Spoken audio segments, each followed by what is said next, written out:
Olá pessoal, aqui então vou tentar fazer um vídeo mostrando para vocês como é que responde essa questão aí para a construção do gráfico de Blockspot. Dá uma olhadinha aqui, ó. Primeiro ponto. Aqui eu tenho minhas variáveis que eu tenho que gerar, né? A Gerlane até postou no grupo aí, ó.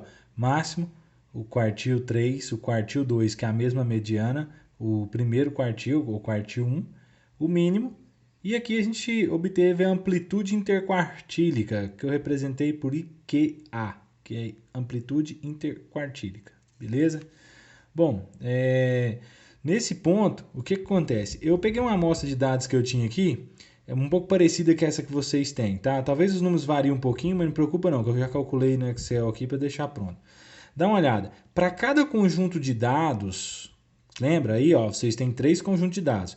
Então, para cada conjunto, o que eu vou fazer? Eu vou gerar aqui, ó, para cada conjunto, eu vou extrair essas informações aqui.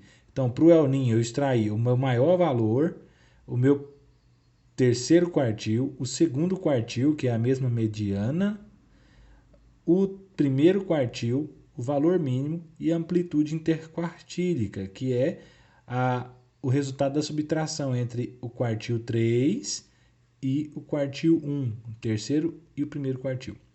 A mesma coisa eu faço para os anos de Laninha e o mesmo eu faço para os anos de considerados neutros, onde não houve atuação do Enos, né? Nesse caso aqui do fenômeno El Niño e nem Laninha. Bom, então tem 3 grupos, extrair as informações dos 3 grupos. Feito isso, o que eu preciso?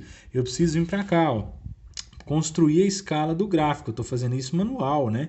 Então, a partir desses valores que eu gerei aqui, eu vou criar a escala do meu gráfico, para que todos esses valores aqui, eles fiquem dentro do gráfico, que eles caibam dentro do gráfico. Então, dá uma olhada. O que eu preciso extrair aqui? O maior valor máximo, né? Então, o maior valor máximo e o menor valor mínimo, porque fazendo isso, eu vou dizer que meus dados que estão dentro daquele quadro que eu gerei ali, vai estar variando entre esse valor e esse, das 3 variáveis. Então eu volto lá e vejo qual foi que o máximo, né? Dentre os 3, qual foi o maior valor? Foi aqui do ano neutro, né? De 2.371,4. Então eu coloco lá, é o máximo que eu tenho.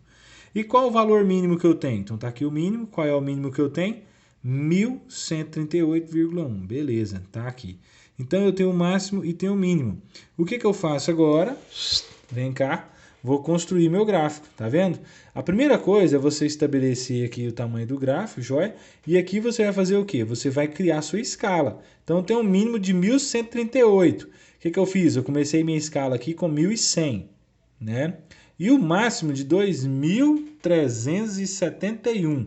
E aí o que eu fiz? Eu fui meu máximo aqui, ó, até 2.500, passando então esse valor. A minha escala vai então de 1.100 a 2.500, certo? Então, fazendo isso, você tem toda a amplitude, ou seja, seus dados vão caber aqui dentro desse limite. Bom, feito isso, eu coloquei aqui de 200 em 200 a distribuição, né? 1.100, 1.300, 1.500, 1.700, 900. Você padroniza essa distribuição aqui, para não ficar aquele mundaréu de dados, ou então ficar muito pouco dado, certo? No eixo X, o que você vai colocar? Vai colocar aqui, ó, o El Niño, a Laninha e o neutro, que é o que você vai representar aqui agora. E baseado nos dados que eu tenho nesse quadro aqui, vamos pegar o exemplo do El Niño para vocês verem. Eu vou gerar o Blockspot, eu vou plotando isso no gráfico. Então o que eu vou plotar primeiro? O maior valor. Então eu vou lá onde tiver o maior valor, eu vou ver lá, ó, meu maior valor de El Niño é 2023, é o valor máximo de chuva, 0,9. Então eu vou aqui, ó, 2023. Então baseando na escala, mais ou menos eu vou identificar onde está 2023 e vou fazer um bigode aqui, ó, vou fazer um risquinho aqui, ó, né, onde está. Depois eu procuro o meu terceiro quartil aqui. Qual que é o valor? 1895. Então vocês vão ver que essa outra aqui, ó, 1895, está mais ou menos aqui. Você vai traçar uma linha maior, mais larga do que o bigode, ó, tá vendo? Vai traçar ela, que é o seu terceiro quartil. Depois a mediana, que é o segundo quartil, tá aqui, 1569. E aí você vai lá procurar na sua escala mais ou menos onde está esse 1569, que está mais ou menos aqui assim, e você traça um traço igual ao que você fez aqui em cima. O mesmo para o primeiro quartil, 1479,2. Então você vem 1479,2, está mais ou menos aqui, traça ele também. Posteriormente, o valor mínimo, o mínimo 1236,2. Então eu vou lá, acho onde é que está 1236,2 e faço um outro bigodinho. Né? Então essas três linhas aqui, do primeiro quartil, da mediana e do terceiro quartil, são linhas maiores, tá vendo? Por quê? Porque aqui você vai fazer o box, que é a caixa. E aí, fazendo isso, você vai só fazendo os traços, assim como está aqui no ano neutro, ó, tá vendo?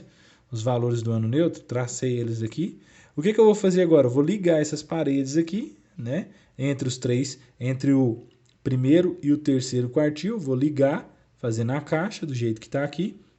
E dos bigodes que estão representando os valores máximos, né?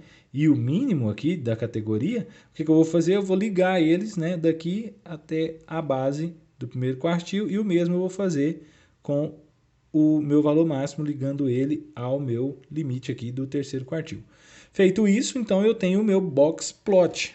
E ao olhar o box plot, a gente consegue analisar nitidamente aonde eu tenho maior variabilidade e menor variabilidade dos dados. Aonde eu tenho maiores valores de chuvas concentrados, em que condição, né? Se eu comparar os dois aqui que estão prontos, El Ninho e Laninha, né? Lembra lá, a caixa aqui, ó, o box, ele representa 50% dos dados. Ele está falando para você que 50% dos dados da sua amostra, eles estão entre esse intervalo aqui, ó, entre próximo de 1.500, né, a 1.800 e alguma coisa, né, que é o terceiro quartil. Então mostra que em 50% dos anos, né, em 50% dos anos, nós tivemos chuvas variando, volume de chuva variando entre próximo de 1.500 a valores acima de 1.800 milímetros de chuva.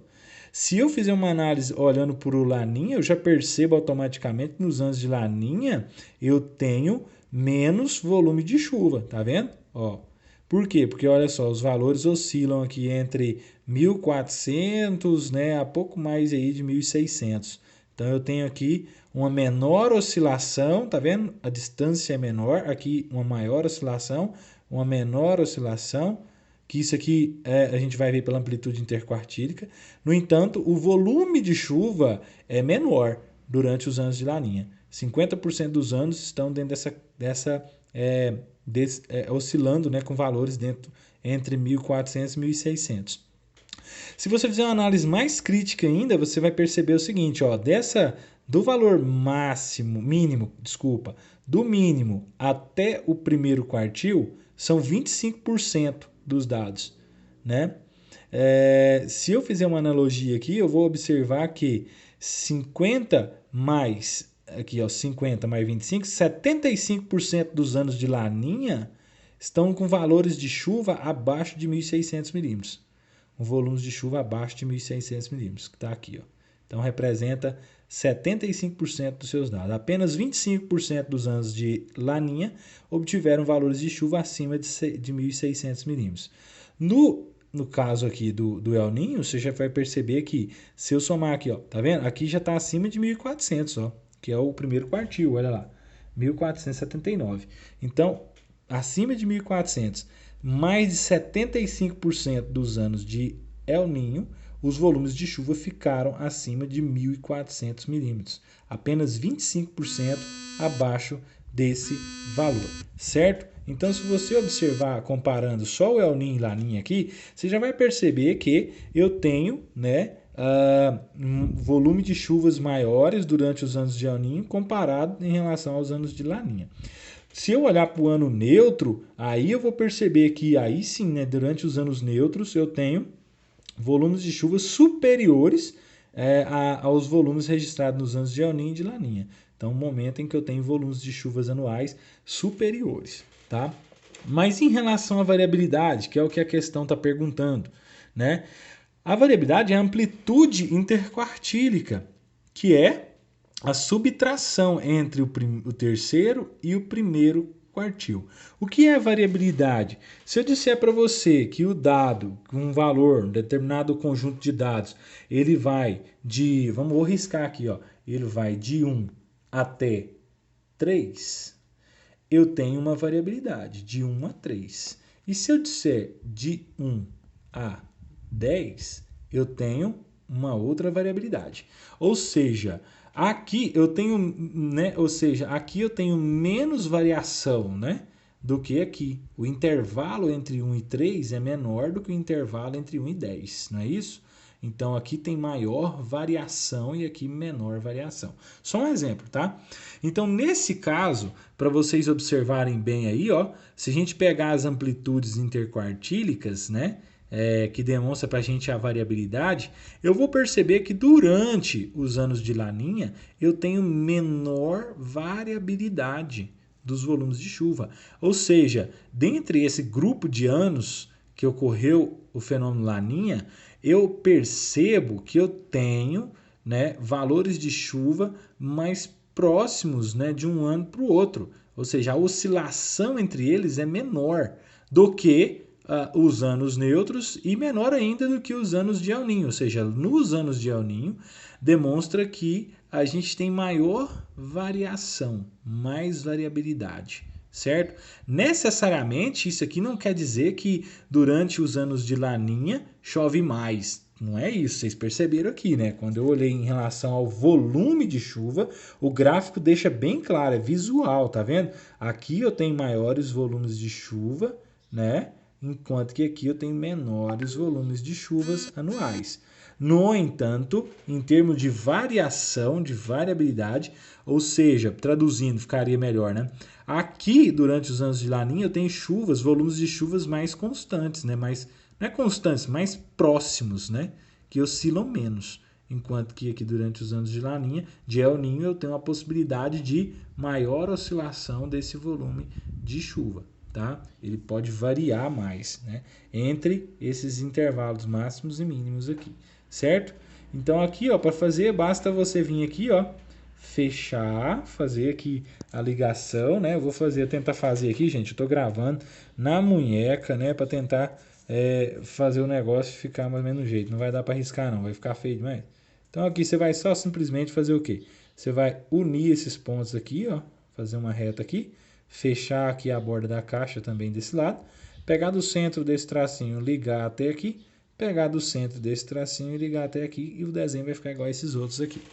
Compreendeu um pouquinho aí sobre o Blockspot, sobre a importância dele representar esse monte de informação para a gente e nos dar essa possibilidade de interpretação, né, muito importante. Tá vendo? Aqui eu consigo ver duas coisas muito importantes.